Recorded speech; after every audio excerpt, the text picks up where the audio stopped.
Vatsimpana etin'ny pasteur Ratianarivo Léa. Mira firam-baovao an Jehova, mira ho an Jehova ry tany rehetra, mira ho an Jehova, misaora ny anarany. Lazao isan'andro ny famonjeny mahafaly. Ambarao amin'ny jentilisa ny voninahiny, ary any amin'ny firenena rehetra ny fahagagana ataony. Amen. Ivavaka isika. Mideranao mankalazanao, mihira fiderana sy fiobinanao zay ry Andriamanitra ray zanaka ary fanahy masina, izay naharin'ny tany sy ny lanitra. Misaotranao zay Jesosy Kristy Tompo noho ny alehiben'ny fitiavanao sy ny famonjenao, ary de zany no ankalazainay sy irahanay voamiratra ny masonay satria velona ilay mpanjakanay. Misaotra indrindra noho ny tombon'androm-pahavelomana, fahagagana eo masonay zany noho ny fahalehibiazanao sy ny herinao. Ary de ahidino aminay Jesosy ny fanahinao masina, ahafahanay mandray ny vatsim-panahy amin'ny alalan'ilay teninao. De mitenena Jesosy eo fa voninkenanao zay mpanomponao. Aleluia. Amen. Raha ny hira fiderana salamo fiderana izany no iarabanantsika rehetra amin'ity maraina ity, ary andehantsika hanao hira mpifaliana sika mpiderana hoe velona ilay mpamonjy antsika, ny fahasoavana sy ny fiadanana avy amin'ilay mahay ny zavatra rehetra ny eo amintsika tsiraray avy. Ary de fifaliana no iantranoana ao amin'ny tokantranontsika tsiraray avy amin'ity maraina ity. Ny tenin'Andriamanitra izay angalantsika ny vatsim-panahy dia ao amin'ny bokin'ny Hebreo 2:1-12 sy ny 12. De ho tohizantsika izany amin'ny filazan'ny tsaran'ny Matthieu 7:15 tapany B. Hébreux chapitre 2 versets 11 et 12. Et après on va continuer la lecture à l'évangile selon Matthieu chapitre 23 verset 8 partie B. Amin'ny anaran'i Jesosy. Fa iray no niavian'izy roa, na izay manamasina, na izay amasinina. Koa izany no tsy mamenatra azy hanao ireo hira, hanao ireo hoe rahalahy, ka nanao hoe itory ny anaranao amin'ny rahalahyko aho, eo amin'ny fiangonana no hiderako anao. Ary ianareo de mpirahalahy avokoa. Izany teny anankiroa izany no mitarika antsika amin'ny lohateny hoe ilay hira mpifaliana iraisan'ny mpino an Jesosy Kristy Tompo. Ampatsahivina antsika fa Jesosy Kristy Tompo no nanatanteraka ny famonjena, samy mahafantatra izany avokoa tsika tsiraray avy, ary izy no nanokatra ny lalana makany amin'Andriamanitra ray. Mba azahoany manatanteraka izany de nandao ny lapany ny voninahiny tany an-danitra izy, ka tonga olombelona tahaka antsika. Nijaly toantsika sy ho antsika, ary lasa nitovy tamin'ny olombelona izy na dia teo amin'ny fijaliana aza, mba ho tonga fanatitra ankasitrahana eo anatrehan'Andriamanitra rainy. Izany fijaliana izany no tokony ho tonga fankataovana azy tanteraka ho antsika izay milaza fa mpino sy efa nandray azy tokoa ho mpamonjy ny fiainantsika. Teo no nanomboka ny firaisany tamintsika amin'ny maha-olona azy, ary ny ray amin'Andriamanitra isika amin'ny alalan'ny famonjena nataon'i Jesosy Kristy Tompo. Tena anisan'ny fianakaviana masin'Andriamanitra isika, izany hoe piraita-po aminy. Ary izay ny voasoratra eo amin'ny io bokin'ny Hebreo izay novonako teo 2:1-12. Taorian'ny jalian'i Jesosy Kristy tokoa mantsy de hitantsika fa hitarika antsika ny idera ny ray izy, toy ny nataony mpanao salamo hoe itory ny anaranao amin'ny rahalahyko aho, eo amin'ny fiangonana no hiderako anao. Ary izay no namafisin'ny bokin'ny Salamo 2:2. Noho ny fahataontsika zanak'olombelona nefa de novainy indray ny fiantsonantsika ka nataony hoe zanaky Kristy. Izay no lazainy eo amin'ity bokin'ny Hebreo 2:1-17. Ary voasoratra koa zany sy amafisin'ny Isaia 9:17 sy ny 12. Ireo andanitsoratra masina roa ireo no manamafy fa mitondra ny zanany eo anatrehan'Andriamanitra ho marika sy fanehoana fa mahatoky Andriamanitra ray na ao anatin'ny sarotra aza. Misy baiko sy toromarika nefa izay mahazanaky Jesosy Kristy izay. Ny voalohany de tsy maintsy mametraka an'Andriamanitra ho lohalarana eo amin'ny fiainany ny olona anankiray. Ny faharoa dia mampiasa izay arena, talenta ara-panahy, ara-tsaina, ara-batana, fahasoavana izay ananany hanompoana ny hafa.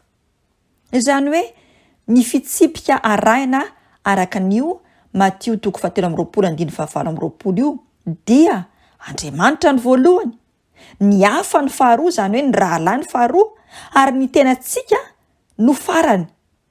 Ireo no fampianaran'i Jesosy Kristy Tompo, ilay mpampianatra marina izay nandimy amin'ny Mosesy araka ny lalàna.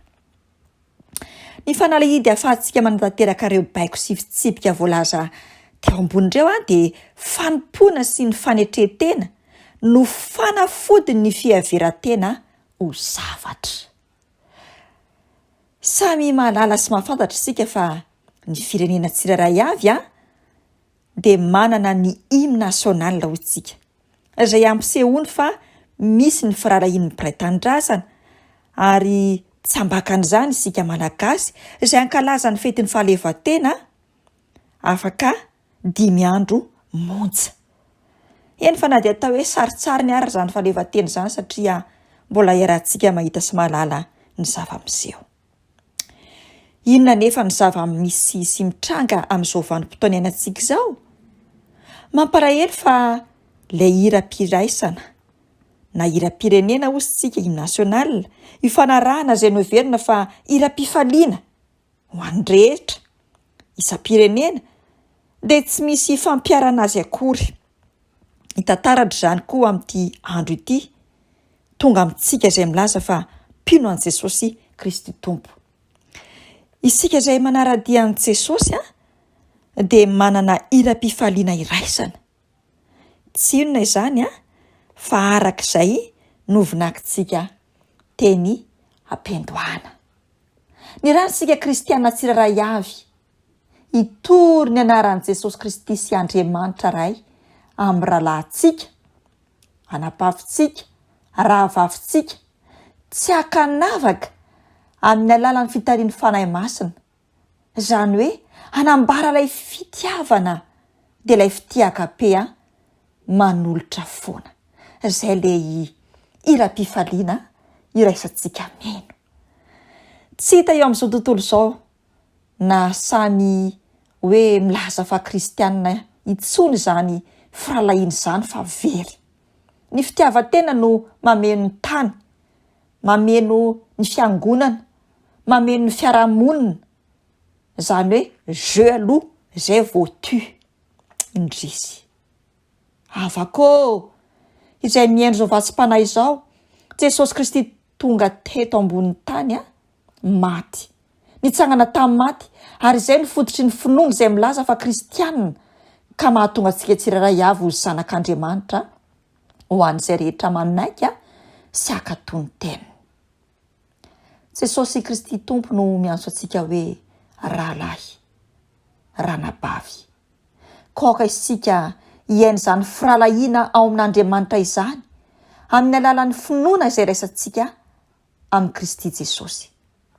Raha toa ka mahatsiaro isika tsirairay avy fa fianakavian'Andriamanitra, amin'izay dia afaka ny hira ity hira-pifalian'ny mpino kristianina ity isika ka ahatonga ny fahamarinana, ny fiadanana, ny fifaliana ao amin'ny fanahy masina izay mampiseho ny fanjakan'Andriamanitra ety ambonin'ny tany. Afaka mampiaina sy miaina, mampisy, mampanjaka izany fanjakan'Andriamanitra izany isika. Eny fa na dia mbola ao anatin'ny fahalementsika fa manaiky kosa ny bebaka.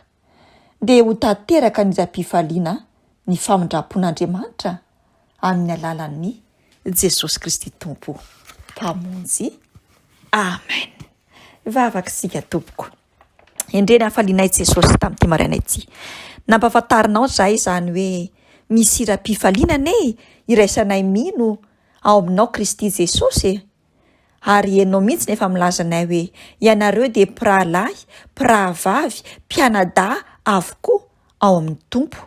Ary ny rahanao izay mba hitory ny anaranao eo amin'ny rahalahinao, eo amin'izao tontolo izao. Ary rehefa voatorinay izany dia hihira ilay hira-pifaliana, hira-piderana izay eo amin'ny fiangonanao ka idera sy ny ankalaza ny anaranao eto amin'izao tontolo izao. Ampianareo izay tsirairay avy Jesosy anao lohalarana anao ary anao ny hafa koa ny oatra noho ny tena satria izay no faratapon'ny fitiavana. Izay ilay fitiaka be dia manolotra foana. Ampianareo izay Jesosy manatanteraka ny baikonao ka hamono sy andrava izay rehetra tsy hanao aty anatinay fa kosa Jesosy hanetry tena hanompo anao sy hanompo ny hafa mba hahatonga ny fitiavanao hisandratra. Kanefa kosa Jesosy ao anatin'izany rehefa samy matsiaro ny tsirairay avy ka ny tue aloha izay vao ny jeu dia manjaka ny ra-pifalian'ny famindrapon'Andriamanitra iray amin'ny alalanao izay mpamonjy anay.